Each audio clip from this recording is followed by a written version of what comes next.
Bupati Aceh Utara Ismail A. Jalil menangis saat menceritakan ketidakmampuan menangani bencana yang terjadi di wilayahnya. Bupati pun menyampaikan ketidakmampuan itu ke Presiden Prabowo Subianto. Pusat tidak ada perhatian menganggap bencana biasa.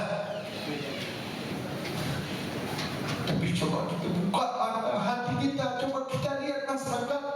Sampai kemarin saya buat.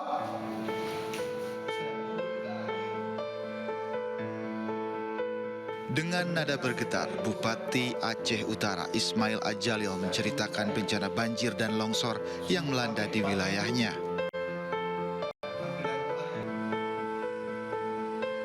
Pemerintah pusat seolah menganggap banjir di Aceh Utara sebagai kejadian biasa, padahal kondisi di lapangan sangat memprihatinkan. Bupati tak kuasa melihat warganya kelaparan, namun Bupati tak bisa berbuat apa-apa karena tidak memiliki biaya penanganan banjir dan hanya memiliki beras dan berharap ada bantuan dari pemerintah. Dengan ini Bupati Aceh Utara resmi menandatangani surat ketidaksanggupan daerah menangani dampak banjir di kabupaten yang ditujukan kepada Presiden Prabowo Subianto. Lihat masyarakat, saya masyarakat kita, anak-anak kita kelaparan, tapi apa yang boleh buat kita? Kekuatan kita tidak ada. Kita hanya beras yang ada. Maka kemarin saya buat video. Gimana caranya supaya masyarakat dicaci saya? Gara-gara dicaci saya, pusat tahu bahwa di Aceh Utara ada banjir. Lebih dari sepekan rumah warga masih terendam lumpur dan material pasca banjir bandang. Warga harus bertahan di tenda pengungsian dengan segala keterbatasan lantaran lokasi dan akses yang terputus. Bantuan yang diterima pun sangatlah minim. Warga mengharapkan bantuan berupa makanan, air bersih, dan obat-obatan. Dari Kabupaten Aceh Utara, Arnia Jamil, iNews melaporkan. Evakuasi seorang pemuda yang terjebak banjir di sebuah tiang beton bangunan di Aceh Tamiang berlangsung dramatis.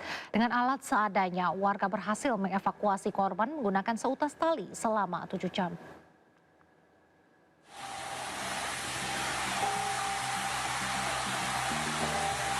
Video amatir merekam detik-detik penyelamatan seorang pemuda yang terjebak di derasnya arus banjir di Aceh Tamiang.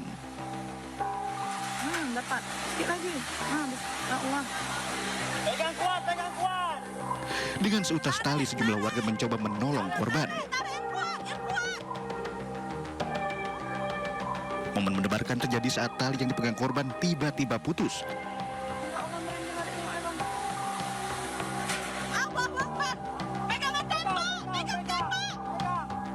Beruntung korban dapat berpegangan di sebuah tiang beton. Kita naik atas. Manjat terus. Pelan. Ya Allah, lihat bang. Dengan sekuat tenaga, korban kemudian naik ke tiang beton untuk menghindari arus air yang semakin tinggi. Pelan-pelan ya. Di sini. Ya.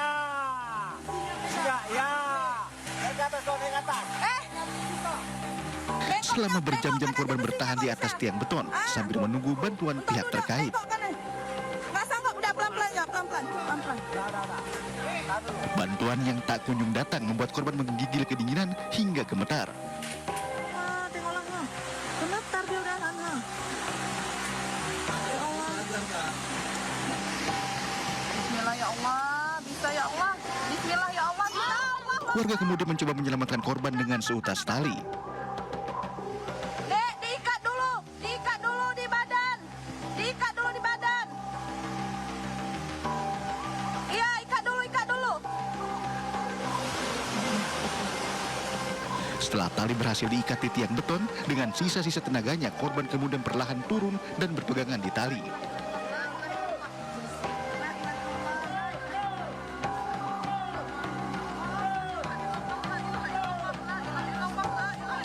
Korban akhirnya dapat diselamatkan ke atap salah satu rumah warga. Keluarga korban menyampaikan rasa syukur karena korban berhasil dievakuasi dengan selamat meski memakan waktu cukup lama, yakni selama 7 jam. Ya Allah, 7 jam ya Allah, 7 jam dia. Astagfirullahaladzim, merinding ya Allah. Selanjutnya korban beristirahat di lantai atas salah satu rumah warga yang terkepung banjir. Banjirop merendam sekolah dan permukiman warga yang berada di Marunda Cilincing, Jakarta Utara. Akibatnya aktivitas belajar mengajar dan aktivitas warga terganggu. Banjir juga merendam ribuan rumah di Jalan Kaliadem, Muara Angke, Penjaringan. Banjirop yang merendam sekolah dan permukiman warga di Marunda Cilincing mencapai ketinggian 60 cm. Aktivitas belajar mengajar dan aktivitas warga pun terganggu. Selain itu, jembatan yang menjadi akses warga dan juga murid dalam kondisi miring dan sudah lama rusak. Sebanyak 60 kepala keluarga dengan 300 jiwa terdampak banjirop. Banjirop diperparah oleh pendangkalan kali Blencong yang bermuara ke laut. BPBD DKI Jakarta dan BMKG sudah mengeluarkan peringatan dini banjirop hingga tanggal 10 Desember yang diakibatkan fenomena supermoon.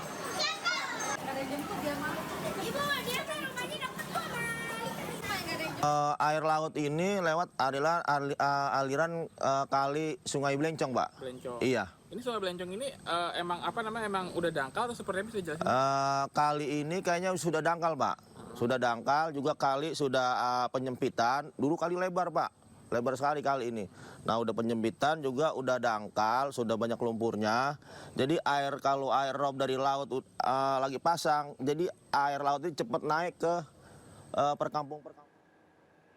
Selain merendam kawasan Cilincing, banjirop juga menggenangi sebagian ruas jalan besar, tepatnya di depan akses masuk Pelabuhan Sunda Kelapa di Jalan Lodan Raya Ancol, Pademangan, Jakarta Utara, Kamis pagi.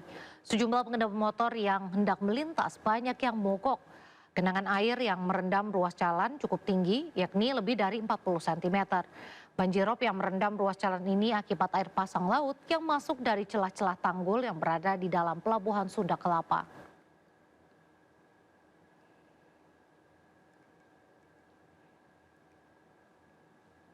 Ini udah Sementara warga kawasan elit Pantai Mutiara protes karena air laut mulai memasuki wilayah mereka.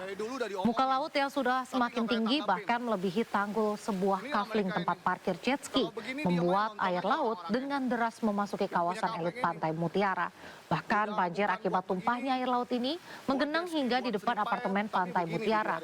Warga protes dengan ketidakpedulian pemilik kafling dan juga pengurus yang tidak mewaspadai pasang laut yang berpotensi menenggelamkan Pantai Mutiara, Pluit hingga Muara Karang.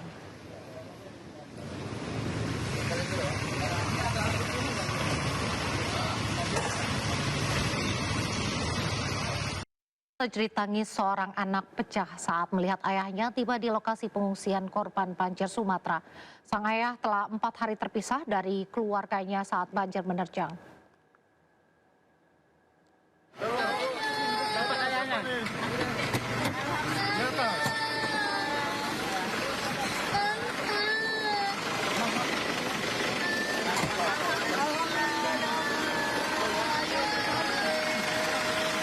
Alhamdulillah udah mengantar keluarga juga. Keluarga yang ketemu di jalan. Bang, kasih bang. Siap tidak bang? Ya, siap bang. Bang, siap bang. Siap. Thank you. Ini anak, Pak. Makasih banyak.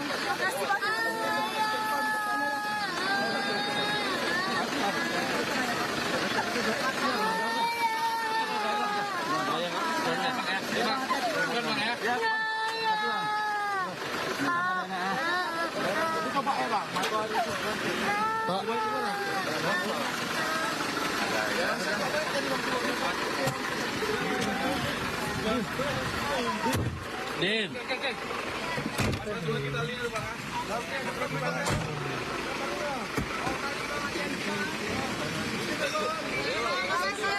Ya, bang.